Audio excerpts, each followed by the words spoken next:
Kai Montinola, hinahangaan ngayon dahil sa kakaibang mindset at maturity. Labis na bumilib ang mga netizen at fans ng Pinoy Big Brother Gen 11 fourth big placer na si Kai Montinola matapos ang kanyang recent interview. Sa kabila kasi ng kanyang kikay at demure na personalidad na kadalasang nagdudulot ng maling impresyon, ipinakita ni Kai ang kanyang lalim at maturity sa recent BRGY interview niya sa TV host na si Bianca Gonzalez. Ibinahagi ni Bianca na si Kai na madalas malabel bilang mataray dahil sa kanyang kilay ay aktibong naglalaro ng badminton at basketball. Ngunit ayon kay Kai, hindi lamang ito ang maling pagkakakilala na natatanggap niya. What I've noticed, people see me as a very shallow person and most people think that I don't understand what they're trying to say kasi maybe I just care for how the way I look. Misconceptions such as walang maiambag pa other than what you look. Yun ang palagi kong nakukuha. Kwento ni Kai.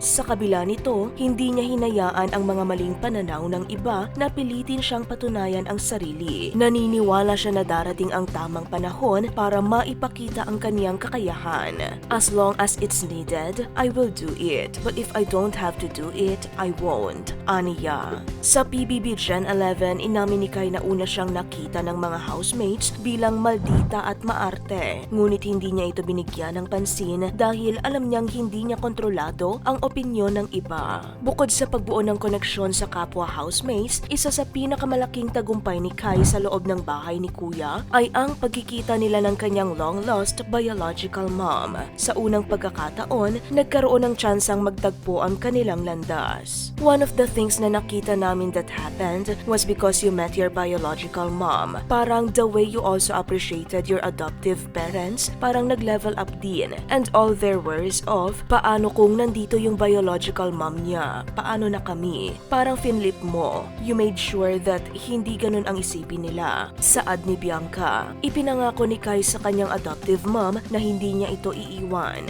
Yes, of course, because my mother most especially, the most talaga na parang, iiwan mo na ba kami? Sabi ko, bakit naman? Pinalaki mo ako ng maayos. Therefore, my decision would be rational and would definitely not affect you in the way kasi ikaw yung nagpalaki sa akin. Kayo, hindi sila. I will share my love for them for bringing me into this world. But most of my love will go to you guys because I wouldn't have become the person I am right now if it weren't for them. Huwag ka nang mag-worry ma. Saad ni Kai. Sa huli, nag-iwan ito ng makahulugang mensahe para sa mga taong patuloy na nangangarap. All you have to do is keep doing what you want to do. Make sure you're comfortable. Make sure you're having fun. Make sure you're happy. Don't try so hard kasi we have this thing like the law of attraction. As much as you think about it, as much as you manifest it, you believe that you can do it, it will happen.